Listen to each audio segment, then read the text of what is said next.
What is up, everybody? Welcome to the AEW Summer Blockbuster review. It's your girl, Denise Salcedo, and Righteous Reg. Reg, I was dying right now because we played the Blue Chew ad coming out from the watch along, and usually there's a little pause until we play the video, and everyone saw you puckering up and putting on your chapstick.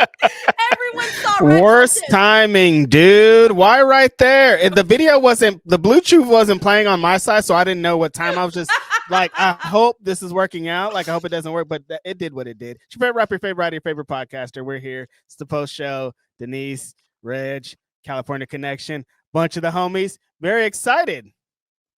Yeah. I'm sorry. I'm still laughing at that. But anyways, let's go ahead. Why can't I juice up, Denise? What? Why can't I get my lips juicy, as you say? Stop this. We are not going into that conversation. What? All right. Let's get to Summer Blockbuster. All right, we got another 4-hour sprint of AEW content last week, this week. And one of the first things that I want to start off with is that a lot of people in our chat that were watching all 4 hours last week and this week, the number one thing that I'm seeing is people saying that this week's 4-hour edition of the show was far better than last week's. Reg, let's start there. Do you feel like they did a better job this week with the 4-hour show than they did the week prior? Yeah, something about starting the show with Ospreay and Swerve and getting that momentum to kind of lead the show is why it feels like it was a better show, Jeffs, off of what we just seen. Having more women's segments than they did last week and having more women's matches. Everything this week felt better compared to last week. The matches felt a little more concise and a little bit more towards the story. So yeah, I would agree that this week it felt like things moved along better. It felt like this show, the 4 hours was utilized a little bit better than last week. Because like I said, about 3.5 hours in last week, I was like, man, this show's there's a lot of wrestling in there. There's a lot of matches, but I don't know if it's like really meaning anything. But this time I felt like all the matches meant something. So I'd agree this week was better than last week. Yeah, it's really hard for me to say because I had said last week that I watched the show so much, I didn't watch it live all the way through. So it was a different experience for me watching last week and watching this week. I felt at first I was thinking to myself like, oh my God, 4 hours is going to be a whole lot to do for a Wednesday where I'm not used to it, whatever, right? I will tell you that when we hit the 2-hour mark, I was like, oh shit, 2 hours? It just went just like that. So I felt like the 2-hour mark came and went really fast, like it always does every week. The third hour also went through very fast. It was the fourth hour after we saw Beast Mortos and Bandito that I fell off. After that match, I was like, wee! I just came down from there. All right, like do not quiz me on what happened after that, because after that, I was just like, I was present, but I wasn't present. That was just kind of what happened towards the end of the show. But I did feel like the 4 hours was fine this week. I had a good time with the show. Obviously, I wouldn't be able to do this every single week, but but if they did oh my gosh, everyone's gonna hate me for saying this, but if they decided to do a 3-hour Dynamite, it wouldn't be awful. I'm not on board with what? it. How did you get from there to there? I don't know how I got there. I just got there. Well, because you know me, I'm used to watching. I do 2.5 hours for Raw, sometimes a little bit more than that. NXT's 2 hours, whatever, no big deal. Dynamite 2 hours, no big deal.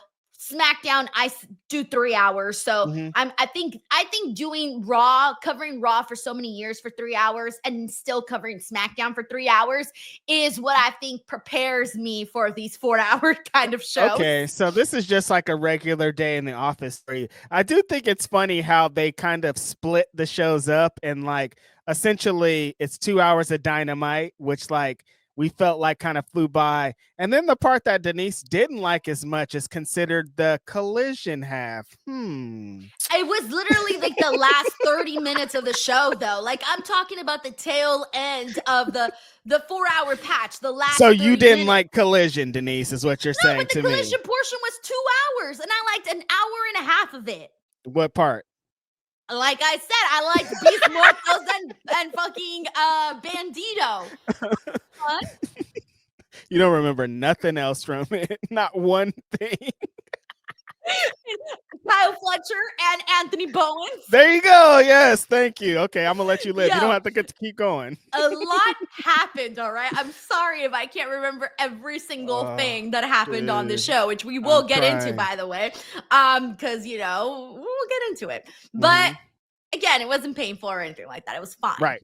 It was I fine. don't know if I want the resolution of this to be we're seeing 4-hour shows weekly. No, I just don't want know. that. No. 4 hours, like it's hits like when you described it earlier, Denise. It's like we just think of it as a pay-per-view and like it's pay-per-view quality. Yeah, but like every single week is gonna be a hefty task, you know? Yeah, because there were some parts of the show where you're like, okay, this is the part of the show that we're like not so hot on. Like, here's the thing, I don't really like that. I feel like AEW kind of gave up at the main event of the show. I mean, I hate to say it, but I mean, like, I wasn't really interested in the main event, and I think to me, like, it almost felt like they were like, oh, we're at the end of the show, just put anything on there. Like, it didn't feel like there was a big closing, and that's my problem. Where I do want there to be There's more some of heat a closing in there, though. What heat? You think that was their bullshit match? They had like Salcedo, Takeshita. Once I'm here for 4 hours, Reg, you got to give me something more for that closer of a 4-hour show. Do you think there is something on this show that could have replaced that? That would have been better. You don't have to say anything specific, but do you think there was something that you would have put there? Like I would leave Swerve and Ospreay in the opening slot. Like I wouldn't have switched them out for the main event. No, that was my favorite part of the whole show. Like I Mhm. thought that was the best thing that happened on the entire show. After that, everything else was fine. But I thought the opening of the show was by far the best thing. Like maybe, what if they put the Bandito and Beast Mortos match all the way last? Could you still have gotten there? What do you mean? Like if they would have closed out with Beast Mortos and Bandito as the main event of the 4th hour? Dude, I would have been up and jumping and celebrating. Okay. Yeah, that was my question. Okay. I hear you. Yeah. No, but I thought like the show, I thought I did like that spot that they put that Beast Mortos match in because I think, some people were starting to feel tired at that point. And I was like, I found myself with a renewed energy with that match. And I needed a little, kick in the pants. But then it was right over after it was done. Like you were like, That's what I said. And then it was over. It was over real fast. It was like your first time, It feels like the first time.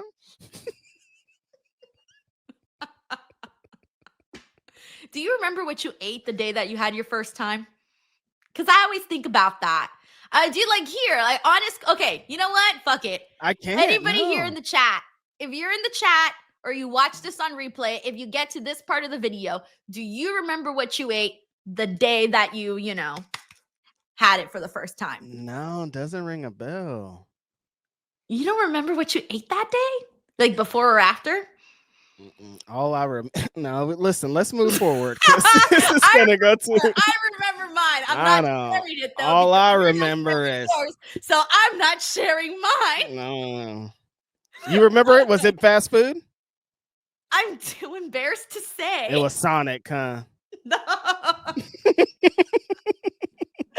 It was not Arby's, sharing this information. I'm done. I'm not. You know what? Do not answer this question. It was a beef and cheddar, wasn't it? Terrible question.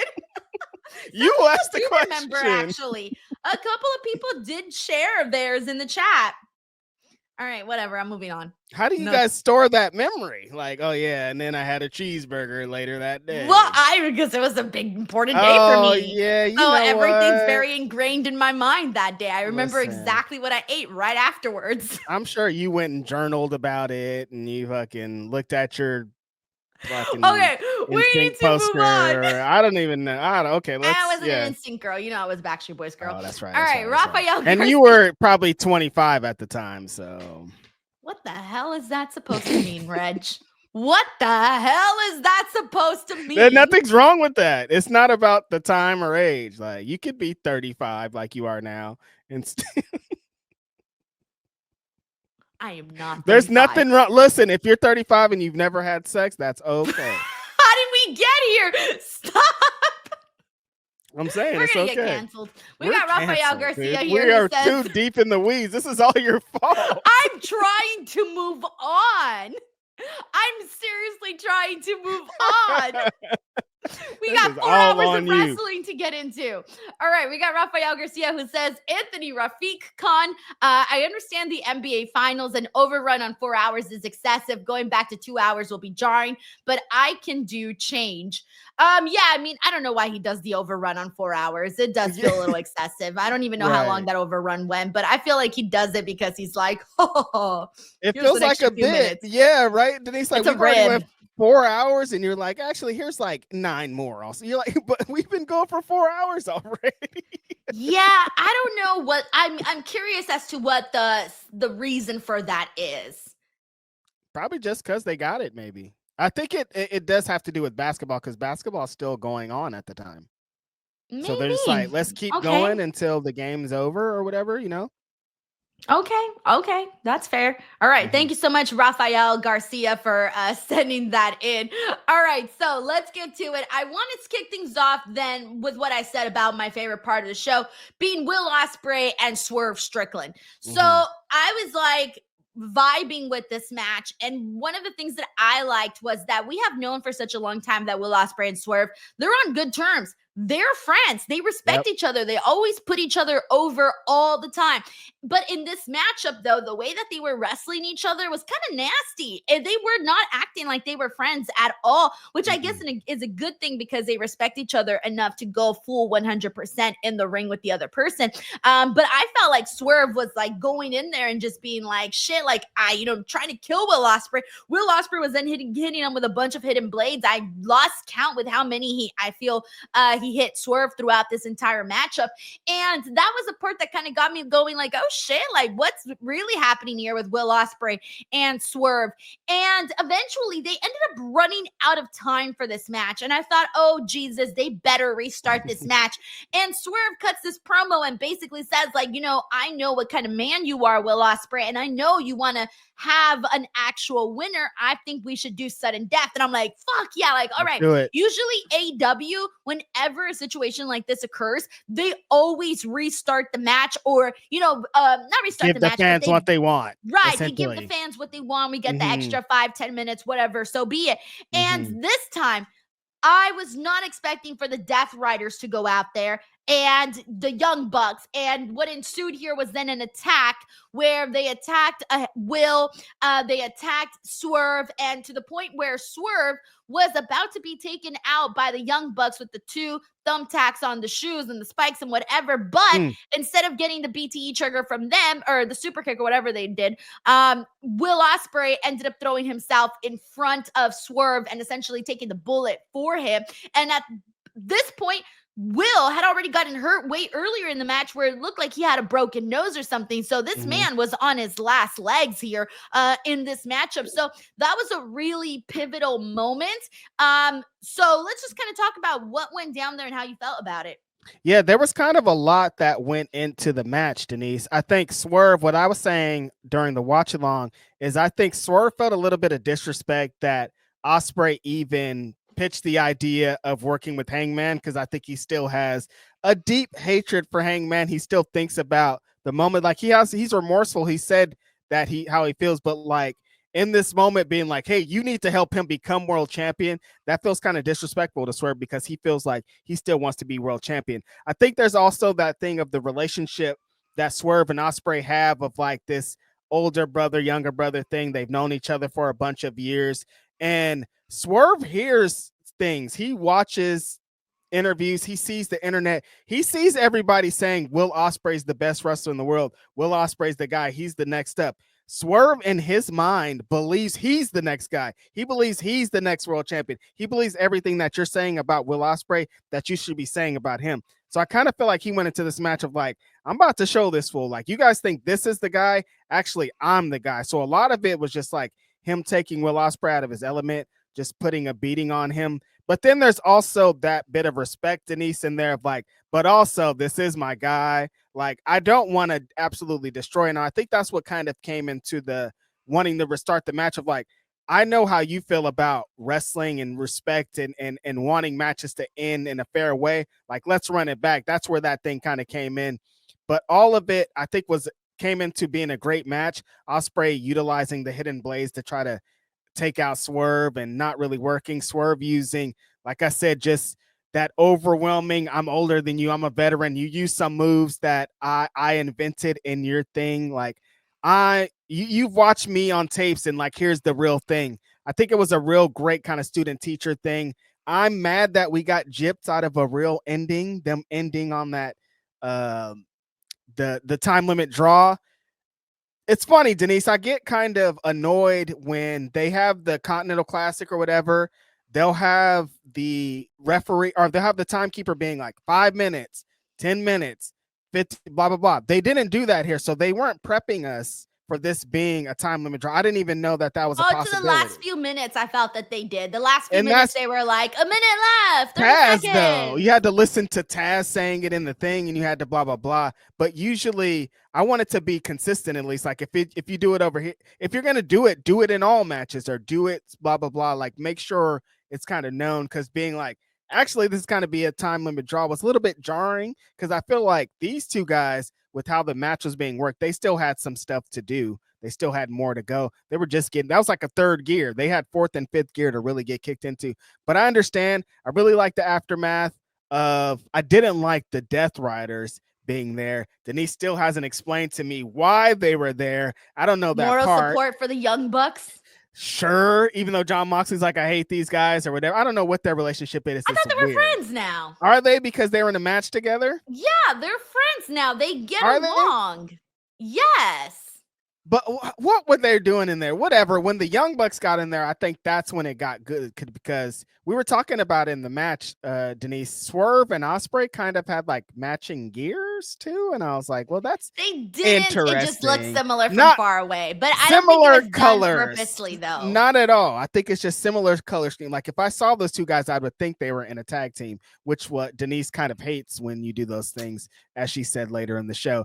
But I think that Ospreay doing the take a bullet with the spiked shoes thing to kind of get Swerve to have some sympathy for him and potentially lead to what's feeling like Swerve and Ospreay versus the Young Bucks. They had a backstage segment later that with Hangman and the Bucks that kind of got into it. Like, I'm interested in all of this. Like, I didn't know what the match was going to be for All In for a couple of these guys, but if that's going to be the match, then like, I'm good with that. That sounds amazing. Yeah, the Death Riders also attacked Hangman after, like, later on in the show too, and he didn't have anybody out there because at that point Swerve and Will were, completely taken out. But that backstage segment that you mentioned, though, that one was interesting because it was, kind of Hangman telling them, like, hey, telling the Bucks, we, stay away from me, stay away from Will, and stay away from Swerve, or like stay out of our business. But right? I thought before that was interesting how the Young Bucks were essentially like, get the belt and bring it back to it. Like in Matt and Nick's brain, they're like, you're elite and like we're helping you win the world championship still. Well, like, they're Delulu. Yeah, but also they think that they're helping. Like they like, what do you mean? We've been behind you this whole time. So what are we supposed to think, that they're stupid or manipulative? Because to me, that's manipulative. They're not stupid. They're definitely gaslighting him. Like, what do you mean? We helped you, dude. What are you talking about? He's like, dude, I didn't want you to help me. Yeah. So here's the thing, though. But when Hangman said, also put out a warning for Swerve, that was a little bit unexpected too. I mean, I never thought he would even say that for Swerve, so that's super interesting. I mean, think about it though, Denise. Like, if you are Hangman Adam Page and you're going up against John Moxley trying to win the world championship, if the thing is even pitched by Will Ospreay, if it's in the world that you could possibly get some help from Swerve, wouldn't you be like, yeah? Even after all this, like, even like if there's a chance in the world that you're going to help me win the world title, like, okay, you know what I mean? Sure. Okay, that's fair. To a certain extent, but definitely. The big thing was that Swerve did hear this, and we don't know what this means now. But my original assumption was that with Will Ospreay taking that bullet that hit for Swerve, I feel like now Swerve really owes Will Ospreay. Where, like, if Will Ospreay asked him for any sort of favor, whether it's to play nice with Hangman or whatever, Swerve kind of owes him now. He does. But I was saying But you're wrong. He didn't say do this for me. He didn't say get in my way. Yeah, but that's not how these things usually work, Reg. If someone, it's not like when a bullet is coming to you. So if someone takes it for you, it's not like Hey, you can pre-ask for them. I didn't tell you to take that bullet. I wanted to take it. Right. You wouldn't even know the bullet was coming. So what I'm saying is that now Swerve kind of finds himself in a position where he's sort of indebted to freaking Will Ospreay. Mm-hmm. Do you think that he's going to use that? Because Ospreay only has one favor to ask then. Does he ask, is his favor going to be help Hangman win the belt? That's what he's going to use his favor on? Well, possibly, because he sees it as like, it's a danger that Jon Moxley is the one with the championship. Okay. That's what he had said a couple of weeks ago. Right, because he said if we get them out of there, then we could fight for it. So, yeah, that does make sense. Right. Mm-hmm. Okay. See, that's where I think we're going with all of this. And this was truly my favorite part of the show. I really wish we would have seen the rest of the matchup, though. I would have loved it if I don't care. We're sitting here for a 4-hour show. At this point, if you're going to give me a 1-hour match, I will take that 1-hour match between Swerve and Will Ospreay, especially with the last few minutes where freaking cooking. And I was like, they had teased some spots that I thought were going to get hit, and then they just didn't. They ran out of time, and I was like, no, boo. Dude, how do you run out of time on a 4-hour show is what I was thinking. I'm like, how are you going to do a 30-minute time limit on a 4-hour show? But all right. Right. We could have cut out some things just to get the rest of this match. What you would have cut out? What you would have cut out? I'm not even going to say what I would have cut out. What you would have cut out? You know what I would cut out. Everyone here knows what I would cut out. Everyone here can predict what I'm going to like on the show and what I'm not at this point. Well, I'm sorry. I'm honest. All right. We got Dave Cost here. Thank you so much, Dave. He says, hey, squad, I don't want to harsh any buzz, but one thing I can't stand is TK's reliance on draws. Amazing in-ring story tonight without a finish. Will catching Swerve, sleeping with a win gets you to the same story. And yeah, like I'm telling you, we usually do get these finishes. We usually don't go the direction where we don't get to actually finish the matchup. But that's why I was honestly bummed. And I was a little bit surprised that they went that direction, because TK knows that his fan base wants to see the ending to this match. He knows that. I wonder if this was just a situation of like, all right, we got to heat things up with the Death Riders and the Bucks, and we're going to choose to move the story forward versus giving the fans a good ending. I got a in the weeds response to this, but it's like, give the in the weeds response. Or wait, what do you mean by in the weeds response? I got an in the weeds response as to why draws are becoming more prevalent, but like, because people don't want to lose. No, it's because I like to think of it as like, I used to watch UFC when UFC started, like back in the day, and there used to be a lot more finishes and a lot more submissions and a lot more stoppages. Now there's not as many stoppages because all the guys know all of the disciplines. All the guys know karate, all the guys know wrestling, all the guys know MMA, all the guys know everything. So they come to a lot more stalemates. That's exactly how I think pro wrestling is. Like, these guys are so great now. These are the top athletes in the world. You think of all the draws. The draws are like Okada and Kenny Omega and Ospreay and Kyle Fletcher. These guys are so great that a lot of these matches are going to go the distance. Back in the day when Ric Flair was on the line on the trail, there would be so many draws with him and Ricky the Dragon Steamboat because they would get to a stalemate. They're so good that their matches had to go. And I just think that's what wrestling has landed. Like, some of these guys are so great that they need more than 30 minutes to go. Some of them need more than an hour to really establish what it is. I just think it's so many good guys that's what it feels like now. That's a fair. That could just be me being high, but that's what it feels like. With high comes the wisdom. I don't know. No, it's a fair explanation, but Reg, at the end of the day, we want to see the end of the match. I don't go to the movie theater to only watch the first few scenes. I want to see the ending, bro. I'm again playing devil's advocate. I know you are. So I'm just being a hard ass. Swerve and Ospreay Part 2 on TV, a free TV match. Like, we knew this wasn't going to be it. We knew we weren't going to get a resolution. No, I didn't know that. No. You thought Yes, I went into this expecting a freaking winner. This was the biggest match they had announced on the show. Everything else was just there. Like, this was the reason, that I'm tuning into Summer Blockbuster. So you bet your ass I want to see an actual outcome. But you knew there was going to be a Part 3, though. I couldn't say it right now. Well, why can we have a winner though? The part 3 is not the point though. We could still have a oh my gosh, you're acting like we don't get winners on TV. MJF and Will Ospreay went the hour and we got a winner. Because one was world champion. That's different. Okay. I said there should have been a winner in this match. I agree too. I'm just playing bullshit devil advocate for nothing. I wanted to finish too, dude. What the hell? I don't know. We got to have a post show, they said. No, you're going to pay for this. I'm going to argue every point here now. You know what? Actually, I'm the opposite. AEW stands for All Elite Wrestling. No, it doesn't. It doesn't at all. No, it doesn't. But Dave, no, I feel to you though. No, I don't know. I can only think of the word elephant for E right now. Yep. Any elephant walking. That is what. Oh wait, anywhere elephant walking. Any elephant walking. What's happening right now? I'm trying to come up with a different meaning for AEW. All everybody wants. Maybe get back in the lab with it. All right, fine. I don't see you coming up with anything better. Why are we coming up with different names for this? I don't know how we got here.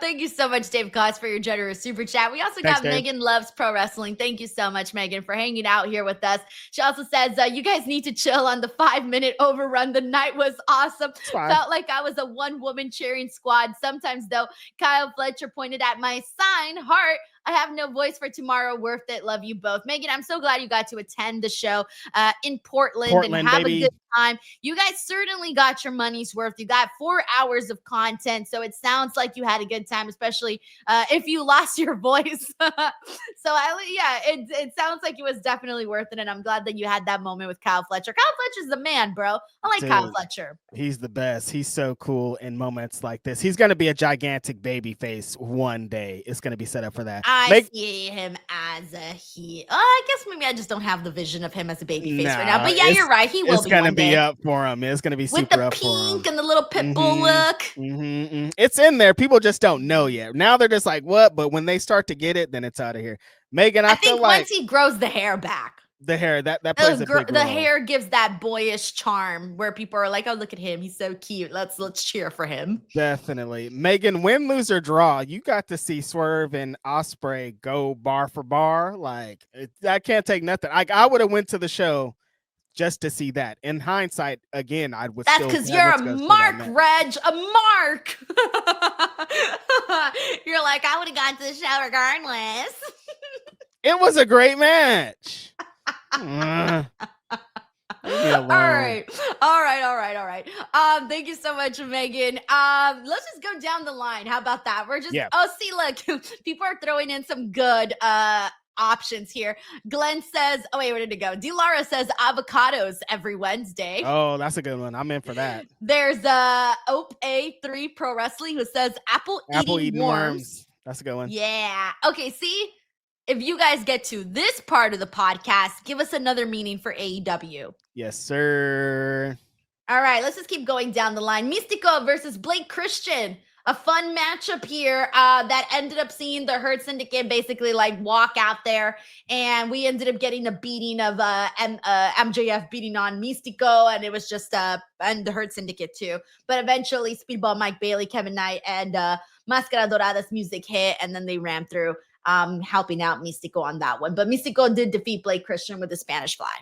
Yeah, that was super fun little sprint of just putting Mystico on display because they're setting up a match with him and Max for next week at Arena Mexico. One of the biggest stars in Mexican wrestling. Like, American TV never does this guy justice. Like, AEW never does him justice. They're just like, Mystico's here and he's cool. Like, this guy is like a god in Mexico. Like, it's different. Like, it's gonna be next week. You're gonna be like, damn, what? Like, who's this guy? One of the biggest draws in pro wrestling ever. Like, ever. Like, this guy, like, 10,000 people on Friday, and the next Friday, another 10,000 are like, can we please see this guy? Like, he's on a different level. So to have him on display made sense going in Arena Mexico next week. I think the match with him and Max is going to be awesome. The little thing that they had on here, Max talking shit, was fun. The whole like American MJF flag and the you think streamers. he's going to bring all that shit to Mexico? Oh, he's just waiting for it. Are you kidding me? And they're going to eat it up. It's going to be fun for that. That's always, easy heat for someone to do the whole patriot American whatever thing in Mexico is always going to get a reaction. Damn. I mean, it's cheap, but it's cheap heat, but it works, right? And if anyone can do that, it's going to be MJF. It's Max. He's going to have a best time with that. I see it. It's going to be good. It's going to be fun. I hope so. Yeah, Maximiliano, bro. He's going to get it at the fucking Arena Mexico. Maximiliano. No, it's Maximiliano. That's Maximiliano. Max in Spanish. Maximiliano. See, that's hard. Maximiliano. Yeah, I can't even spell Maximiliano. I was thinking, what would your name be in Spanish? Reginald. Maximiliano is like a dope ass rap name. I hope there's a Mexican rapper named that, because that's hard. Reginald. I don't know what your Spanish name would be. I have to think about that one. Sorry, I was still thinking about it. Your eyes went really low. Thinking about it. I was like, you got to have one. I can't think about it right now.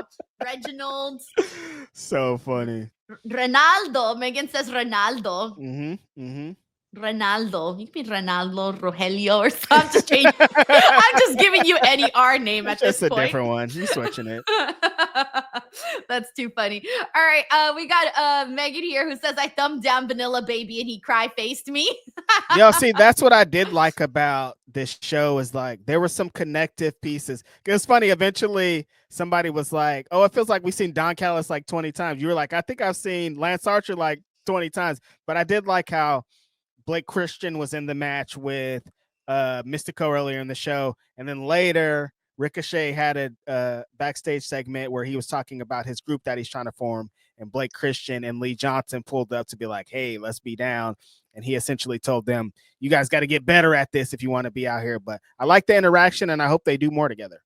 Yeah, that's so funny. Thank you so much to Megan. And then we also have Dave Costier who says, I feel you, Reg, but the Will win was easy. Tie them at 1-1 for the future story and move on to tag versus the Bucks, which is a direction. Anyways, that's what I was thinking. I'm like, Will's got to win this because Swerve already defeated him when he was champion. Yeah, no, that I didn't even think about the record. That actually does make a lot of sense. I almost feel like they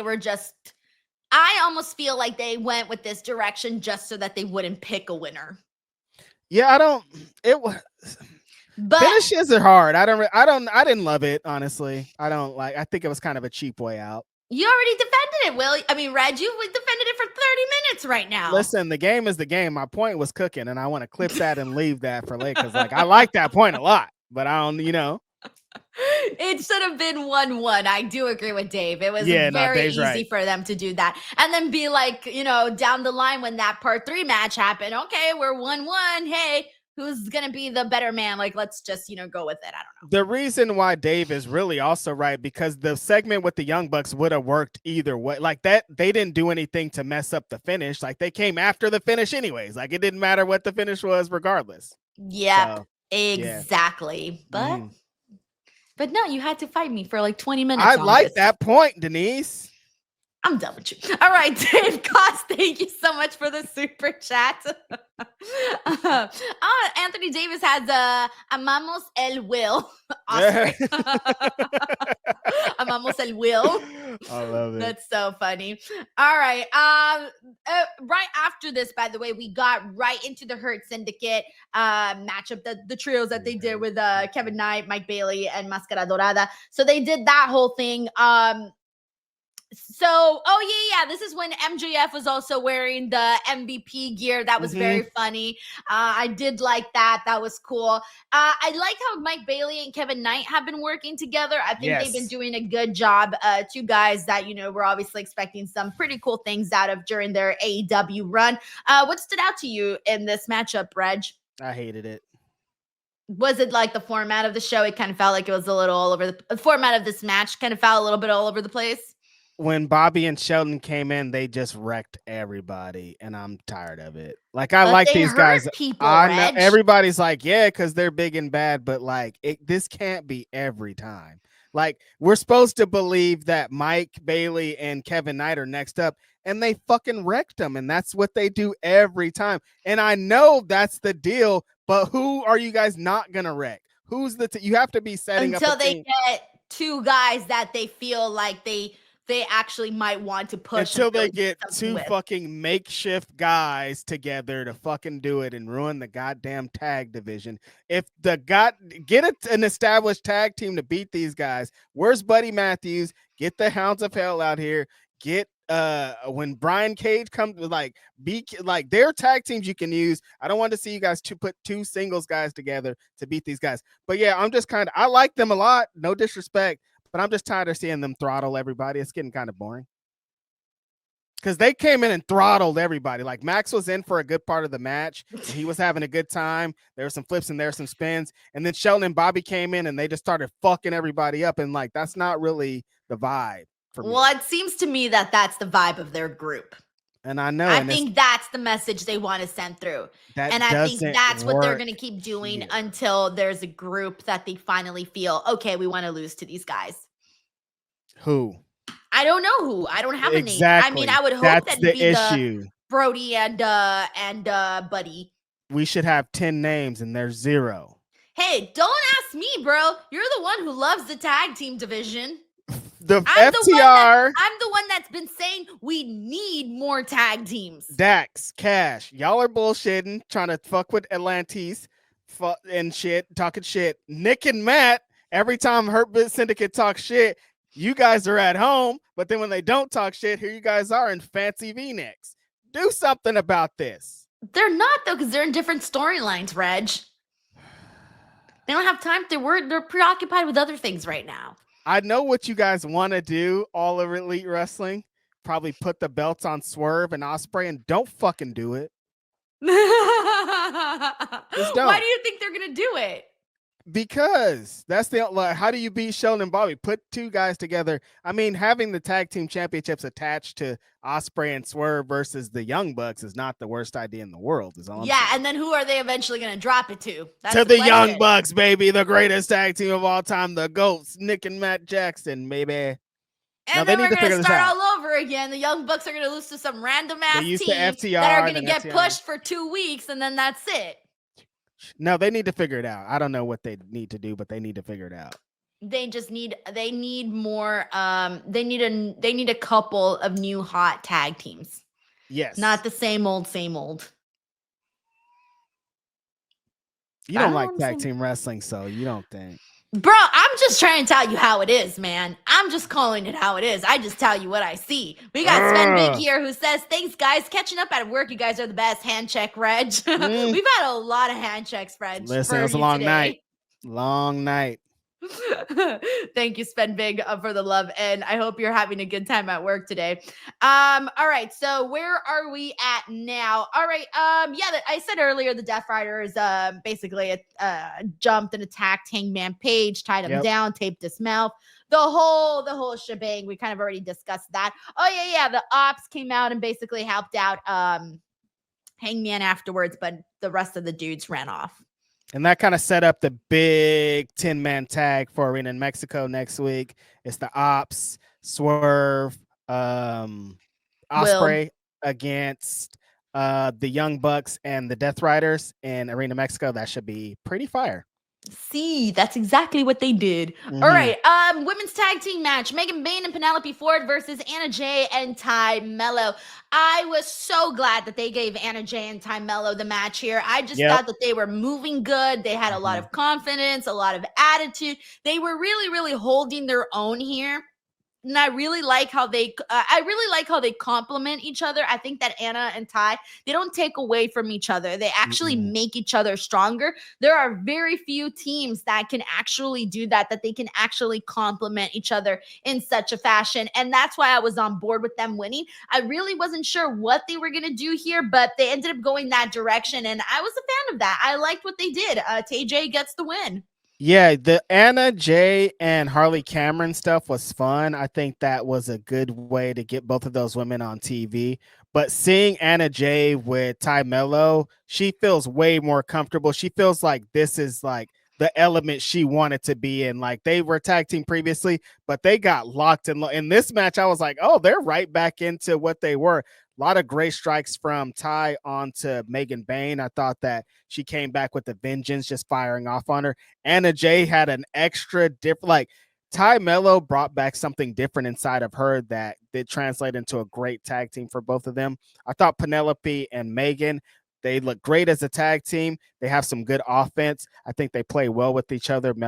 Penelope being kind of the fly around person, get you caught off guard, and Megan just coming in with crazy hard strikes and dope throws. I really like how they continue to give these women these tag matches like this consistently on Dynamite because I think they're super fun. Yeah, that was fun. I had a good Mm-hmm. time with what they were doing.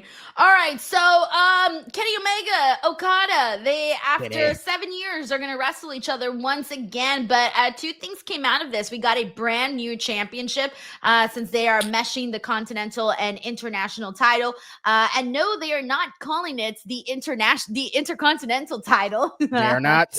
I was kind of hoping that they would. I actually forgot what they actually decided to go with. What did they say? Unified? The unified.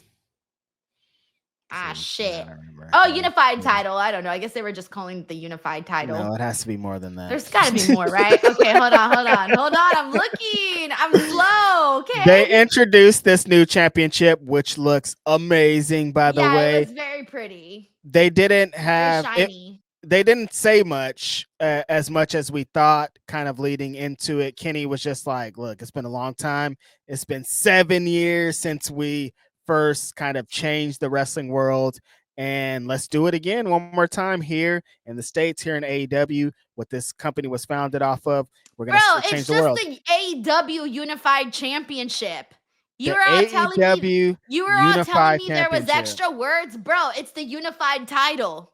The AEW Unified title. All right. That's What a thing. championship? The Unified Championship. You Okay. were All all right. like, Denise, you're wrong. There's more Oh, it's kind words of like in the there. undisputed Okay, I get it. I hear you. It's I just heard the it again. AEW Unified Championship. I'm with you. I heard it. I heard it. Okay. Yeah. So, what do you Telling think me. about the segment? Eventually, they start Very. brawling. Kenny Omega, Okada gets the upper hand on Kenny Omega with the help of Don Callis. Is Okada Don Callis family now? Is my question, I guess. I think he is, because if not, then I don't really feel like we actually needed the Don Callis portion of it all. So I guess he kind of is, in cahoots with him. It feels like we can't ever move on from Don Callis and Kenny Omega. It feels like they're forever intertwined. They're married, like I said on the show. Like they're gonna be Yeah, together but do I forever. want them They're to gonna be be Vince married? Bra. Well, I think that we're gonna need to tell a couple stories, a couple more stories going into All In. And while Okada does speak English and he does get into those things, we're gonna need a little bit more fire. So if we have Don Callis there, kind of going off, feeding off of Kenny Omega and leading us to the show, I think it'll work out for him. Don Callis has a lot of heat right now. They're adding a lot of people to it, but I think it'll be fun just for a couple weeks leading up to it. Yeah, I think right now, this it's interesting because like this is one of those matches where it doesn't even feel like they have to do that much, only because people Yeah. just want to see these two greats in the ring together, knowing how well they work together. Everybody just wants to see them together again in a Right. matchup.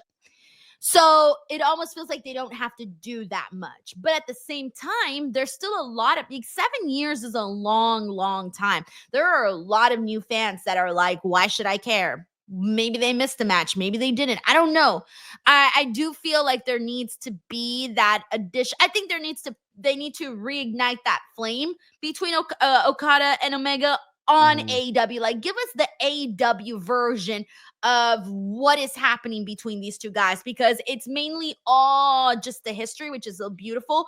Yeah. But I also think they, to add to that, to contribute to that, they need to, basically flesh that out just a little bit more, in my opinion, just so that it could feel like this is the different. I want it to feel different what they're doing in AEW from what they have done in New Japan. Totally. I think that first of all, they played a great video package kind of summing up all the stuff that happened in Japan. I mean, they're telling a completely different story. We kind of discussed it on Grapsity. Like the story in New Japan was that Kenny Omega could never beat Okada.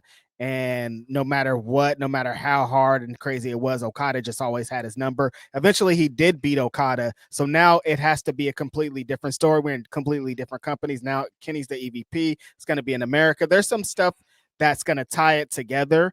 And I also agree, like you're saying, I don't think they need to do a lot, but they do need to kind of continue to hammer home. I think they laid a good base today with playing the video package and having Kenny Omega get hit in the diverticulitis by Okada Oh yeah, and I forgot they did that. bleed It all was over the too place. dramatic. You thought it was too much? It was way too much for me. I mean, I don't know I don't know what happens to somebody that gets hit in the freaking, gut like that. I don't know how you got to get that kind of blood out. It seemed a little bit too Just too dramatic. much?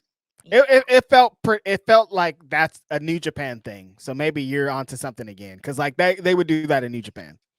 Yeah, no, to me, I was like, yo, like, I can't buy that. I can't really buy that all that blood is coming out right What if now. he really got him in the diverticulitis, Denise? Then in that case, I would be like, get this poor man to the hospital right now. Okay. I would be concerned, and I would be writing a very angry, aggressive That's letter. too much blood on my TV screen. No, it's just I'm offended. unrealistic. That's my problem. It looked a little unrealistic. Have you ever seen a man get hit in the diverticulitis? No. You've never seen it. You don't know how much blood comes out. Bro, dude looked like I mean, whatever. It was just too much in my opinion, all right? No, It it was was a too lot. much. I was like, I can't buy this. This reminds me of Mhm. when I'm walking down in freaking Spirit Halloween. He's like, he's like a zombie throwing up. I'm gonna get you. Yes. Like when Ultimate Warrior was throwing I up that wanted one to time. look realistic, and that was just a little unrealistic to me. I feel I you. have to suspend. I don't like having to forcefully suspend my disbelief. That makes a lot of sense. We got Dave Costier who says Omega Okada video A plus first half the contract signing great. Then Kellis put a stink on this. You could hear my groans and Kelly here from Philly. The silly blood capsule make me feel better, guys. You see what I'm saying, Reg? I wasn't the only one. And then that was the blood thing. And then secondly, the thing with Don Callis, it didn't feel like it was needed here or a part of this at all. I think they probably Okada could have just fucked him up and put him through the table, and it would have had the same. Like we wouldn't even need to go on this extreme move we did with the blood and stuff here. Right. Thank you so much, Dave. We got Gio here who says 2002 men's tag team wrestling with Los Guerreros, Edge, Mysterio, Angle, Benoit was the best fun tag team era. Do y'all agree? I came in around this time was when I was, like, oh God, I don't even know how old I was at this point, but this is like around the time when, I was watching. I had been watching for a couple of years now. And believe it or not, Reg, part of what drove me to become a big wrestling fan was seeing the Hardy Boys, who are That's my a tag team. Mhm. Edge and Christian, who are what now? Oh yeah, a tag team. And I was a big fan of theirs. Yeah, that's what I was gonna say. I would prefer those guys. I would prefer the 99, 2000 eras, because those guys were actual tag teams. Like, look at this. These are Eddie Guerrero and Chavo Guerrero, two singles wrestlers. Edge and Rick, you're splitting them up because it's two singles wrestlers. So this was a great time. They had some of the best matches ever, but it was usually four singles wrestlers in a match and not two tag teams in a match. Yeah, so for me, it was definitely Edge and Christian, Hardy Boys. Hardys. That was like, ooh, are you Dudleys. kidding me? This is so freaking cool. Let me, Thanks, Gio. Sure. All right, let me see what we got here. Let's see. Cal Fletcher versus Anthony Bowens. I thought this was one of the Anthony Bowens' best matches that he's had in a very long time. The one thing that I think they need to figure out with Anthony Bowens is who is he now after the ending of the acclaimed. It seems like he still has leftover acclaimed in him. He doesn't feel like a totally new person. He's big giant. He does the suck it still. That's the leftover acclaim. Honestly, I keep joking about it. You got to get really rid of Billy Gunn. I don't want to see Anthony Bowens and think of Billy Gunn. That's in the past. We're trying to move forward. He's still trying to do the past while moving forward. I don't think he has a new character and a new direction, but he hasn't figured out exactly what that character does. As far as in-ring action, though, he is a very talented person. This was a great match with Kyle Fletcher, one of the best matches he's had in AEW. It's not that hard to have a great one with Kyle Fletcher, who just is insane in the ring, you know? Yeah, I agree. I agree with that. The one thing I do want is a bigger story for Kyle Fletcher. It seems like coming off of that feud with Will Ospreay, it seems like he's sort of forgotten about. And we tend to see that happen a lot with certain guys that I feel like sometimes that happens with guys that they don't plan to push. Or they don't have anything for them at the moment. They're like, oh, well, you did so good here, but we don't really got anything else for you next right now. And that's what I feel is happening with Kyle Fletcher. That's what I liked about Don Callis coming out is he was like, Okada, why are you giving this fool a title match when Kyle Fletcher and Takeshita have had, oh no, he was saying that to Kenny Omega. Why are you giving Okada a match before he was trying to throw off the red herring of Kyle Fletcher and Takeshita have had great 6 months. What have Okada really done? And he's right. I agree. He's right. Why aren't they in title matches? Why aren't they featured in bigger stories? Because they've had amazing 6 months to years going up, both of those wrestlers. Yeah, I agree with that. I really do agree with that. All right, so we had FTR and Stokely Hathaway confrontation with Atlantis and Atlantis Jr. In the ring, and it looks like they may be setting up this matchup. They didn't announce it for AEW Grand Slam Mexico, but it seems like they will be announcing it sometime at some point. That's the matchup we're expecting. But it was Stokely Hathaway was on one today. He was talking about fucking OnlyFans, saying Daniel Garcia was gonna. What did he say? Daniel Garcia was gonna have an OnlyFans. He was talking shit to Nigel McGuinness, saying the last time he was relevant was in 2002. God, he was just going off. There was another line that he had that popped me. Do you remember what it was? He said Niles his brain sizzling like a fajitas plate at Chili's. At Chili's. That's the one. That's the one. I couldn't remember what it was, but that's the one. I was like, yo, what is this imagery, Stokely? This imagery. But they end up, fighting. It was good. Okay, cool. I think Stokely going out there and hamming it up was great. He had, like Denise said, some great lines. They've been trying to set up a big match for FTR at Arena Mexico, so having these two guys makes a lot of sense. I think they'll finally do it. And I don't know about trying to take off everybody's mask in this show, though. I guess that is a way to get some heat on a luchador, right? Yeah, for sure. All right. Timeless Toni Storm versus Julia Hart. A fun matchup that they had here with Timeless Storm defeating Julia. Probably the bit that's gonna have everybody talking was Mercedes Moné. She didn't kiss Toni Storm. It looked like she did, but I don't think she actually did. It was more so of I'm going to get really close to her face and do a thing where she puts her face to her face. But because Toni Storm's hair was in the way, it almost looked like they were kissing, but then you realize they weren't. It was totally something we'd never seen from Mercedes. And if you recall, I had said this a while back. I had said, I wonder what kind of version of Mercedes we're going to see with her and Toni Storm. Is she going to get down and dirty the way that Toni Storm does? And today we kind of saw her, playing a little bit of mind game.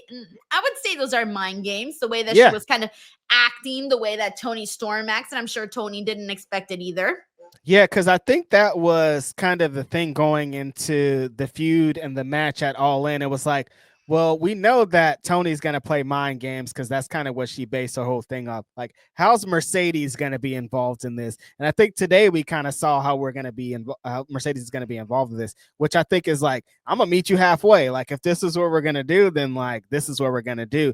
Everybody kind of had a gasping moment as Mercedes went in for whatever she went in for. So I think they're going into the right direction because they don't need to continue to sell how great this match is going to be because we know it. These are two of the best wrestlers here. I think if they just tell kind of an interesting story, get Mercedes off of kind of the game that she usually plays, get Toni into some different stuff, that's how you build this match. Really fun match between Toni and Julia. I think Julia post-injury has been looking great. Of great Lita gear today, a couple of great moonsaults in there. She's really starting to understand what her character is and where her and Sky kind of sit amongst this women's roster. I think continuing to put those two specifically in matches and big matches is the way that you really help this women's division. All right, now we're kind of getting into the parts of the show where I started to lose a little bit of interest. Alrighty then. So, Reg, you're carrying this match. Mark Briscoe, Tomohiro Ishii, Willow Nightingale versus Mason and Madden Mansoor, and Taya Valkyrie with Johnny TV. Can't tell you one thing. I don't remember when Taya tagged in. Like I'm trying. Do you even remember who won? No, not at all. Was Willow involved? What were we doing during that match, dude? Mark I don't remember Briscoe, nothing. Ishii, and Willow won this. I don't remember. All Denise, I remember. I don't remember nothing, dude. What were we doing during that match? All I remember is that when they came out, I said, "Oh, wait, Johnny TV and Taya are hanging out with Mason and Mansoor." Yeah. And you were like, "Oh yeah, this happens on Ring of Honor." And then you said, "You've never seen Ring of Honor." And then they promoted Willow's new jacket, and we were like, "Oh yeah, I like Willow's new jacket." And then after that, I don't remember nothing. Blacked out. Not one. I don't remember one spot. Like I don't remember a slam. Like I don't remember Taya being there at all. Like this is crazy. Like it's been. We talked about Man in Black earlier. They did that to this match. I'm like that match. Like I don't. Who won? I feel so bad though. Oh, and somewhere in this, we did have a moment where Chris Statlander was backstage and she was confronted by her former friend Wheeler Yuta, and Wheeler was basically, what did Wheeler say? He was like, Stat was watching that match. Oh yeah. That's the match she was watching Willow. Mm-hmm. Okay. Yeah. And then Wheeler that's one thing I'd remember now. Holy Wheeler shit. gave her some words of advice. And then afterwards, Marina dogged her, like really dogged her. She was like giving her a dirty look. And then Chris walks off. Yeah, because so now people are wondering, is Chris Statlander joining the Death Riders? That was kind of my thing because, like, while Marina is a badass and she's been one of the best parts of the Death Riders and kind of her intimidating factor and kind of leading the way of like the Death Riders are like, we're slowly walking and Marina's like, let's get the party started. She's the first one to take off on somebody. But like, how many actual matches have we seen Marina in, Denise? Like, what's the last Marina versus somebody match do you remember? Not one Marina Zero. Match. So we're eventually gonna need a woman in this thing I can't that buy this actually wrestles and like we're gonna eventually need a woman in here that we can actually have in a match, and Chris Statlander could be that. Like that could be a potential way. Her and Yuta do have history. They weren't best friends together. She has been with him in the trenches, but I kind of like her rekindling her relationship with Willow better. So I don't know. Yeah, I'm sorry. I'm just not a fan of Death Riders, so I'm pretty much on board with any of that. But whatever. I have no interest in the Death Riders, Reg. I feel you. That's fair. You can cover them in chocolate and put some sprinkles on them, and I still will be like, nada, bro, nada. Yeah. They had a couple groans from me on the show today specifically. Yeah, well, also, whatever. I'm not even going to get into it. But Bert Juarez does say hour 6. So thank you so much to everybody who's going into that almost 6th hour with all of us here right now. Unbelievable. Oh, my God. All right, don't worry. We're almost done, guys. Bandito versus Beast Mortos woke my ass up after the last match. So shout out to Bandito and Beast Mortos who they gave me a renowned energy in the final hour of the show. So shout out to them. Thank you very much for waking me up on this portion of the show. I mean, we weren't surprised when they announced this match kind of in the middle of the show. It's like, oh, Beast Mortos always knows how to go. And Bandito's one of the most underrated wrestlers. Slip up, Bandito. It's been a long time. One of the most underrated wrestlers that they have in the company. absolute insane finish, moonsault fallaway slam on a very stocky, heavy Beast Mortos. Bandito makes it Oh look yeah, that was easy, so dude. cool. So cool. Incredible like if you just like, I don't know if I want to watch this, so like watch the finish of this. If you've never seen this move before, it's fucking unbelievable. Off the top rope moonsault fallaway slam, just a great lucha match. Even though we have so many, we saw Mystico already, we see Mascara Dorada. Still, let's have two other guys that are incredible. Let's keep it going. I thought this match was really fun. Perfect match placement on a long show. Denise, if you want to continue to get the crowd into it late into the show, this is how you do it. Yeah, and then I had also forgotten that Thekla and Queen Aminata was after this, because this was another match that I did enjoy. Match So it was was tight after too. this match that it was when I went wee. I liked this match here because I think, Queen. You know what I noticed about Queen Aminata? I always forget what Queen Aminata brings to the table until she's out there. Everybody I don't know does. if that makes any sense, but I'm like, I always remember that I like Queen Aminata, but I could never really remember why.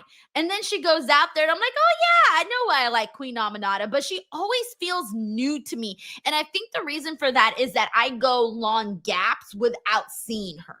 Yeah, there's some wrestlers that you just have to continue to see on TV. You have to continue to have them on display. And I think Aminata is one of those, like exactly like Denise is describing. Like she has one of the best looks, I think, in all of wrestling, when she comes down with a great entrance gear and all the stuff in the matches she does. And you're like, oh yeah, this person looks amazing. But then the match starts and she strikes super hard. Her she has big slams. She has like kind of everything that would go into being a superstar. She looks like $1 million. Like she could be world champion tomorrow. I think it would make a lot of sense. But I think it's her strikes and kind of the cockiness that comes with it that really puts her over the edge. Yeah, yeah. So I enjoyed what they did. It was very simple, very straightforward matchup there. The main event, Reg, do you even remember who was in this match? I'm washed. I'm done. I'm out. Take me to see Adam You go Cole. see with the fishes. This Adam is the Cole. Adam Cole death slot for sure. Like All the right, there was last match. 8 guys in this match. Can you name all 8 guys that wrestled in this match? Oh yeah. It's fucking Papa Khan, Adam Cole, Kyle O'Reilly, Roderick Strong, and Daniel Garcia versus Echecero,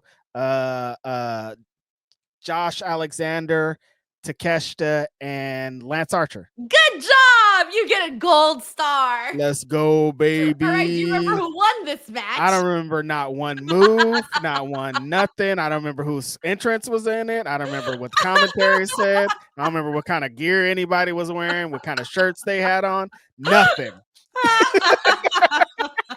All right, the Don Callis family got the win over Paragon. Josh Alexander pinned Roderick Strong. Nice. I bet you that was good. I'm so sorry. I'm starting to think it's a rib that they keep putting Paragon in these matchups, bro. Why do they keep doing put them this? in the worst spots ever since Double or Nothing. They have been booked in the worst spots ever. And what sucks, okay, I'm not even going to continue on. We know. I had to hit the brakes right there. I had to hit the brakes because I already knew what I was going to say next. Let the Papa Khan homies get a good slot next week, all right? All right. And the slot is good and we're still not interested? Then what? This is you talking, Denise, not me. Leave me out of this. I love Papa Khan. All right, whatever. That's where we're at with that. Next week, though, is going to be a fun show. AEW Grand Slam Mexico. God. It's going to be 2.5 hours. So that's going to be, I think, a really good time for the actual show where we get a little extra, a little extra love on the show. I'm good with that. So I'm excited for that. I can't wait to see what the vibe is going to be like in Arena Mexico. It's going to be so much fun. Yeah, man, that's pretty much AEW today. God, we were streaming for over 5 hours. So thank you to everybody who came out here and who hung out with us on a Wednesday night. We had a great time with everybody. We'll be back Friday. Well, I will be back Friday for SmackDown watch along and review. And then that's pretty much it for this week. And then we're off to, basically everything else that happens next week. Reg, what do you got going on? Just Grapsody on Saturday. That's it. That's all. Nothing else. So Thanks. We'll close it off with this. Anthony Davis says Reg deserves an extra blunt for knowing everyone in the main event. Let's go. How did I know? How did I do that? I don't know. Nobody I don't knows. know. I don't know. And then Megan here, who was at the show, says Tony Ah, Khan promised a Portland to pay-per-view. I can see that. I can see that. Portland is pretty hot for wrestling. It's a long show, so they weren't for it for all of it, but like giving them a weekend, Defy Wrestling always goes crazy. Like they do a lot of great stuff out in Portland. They deserve it. This was the audition right here. The audition. Always. Hmm. That's so great. Megan, have a nice night, and I'm so glad you enjoyed AEW today. All right. That is it for us here today. Thank you, everybody. We'll see you guys on Friday. Bye, everyone.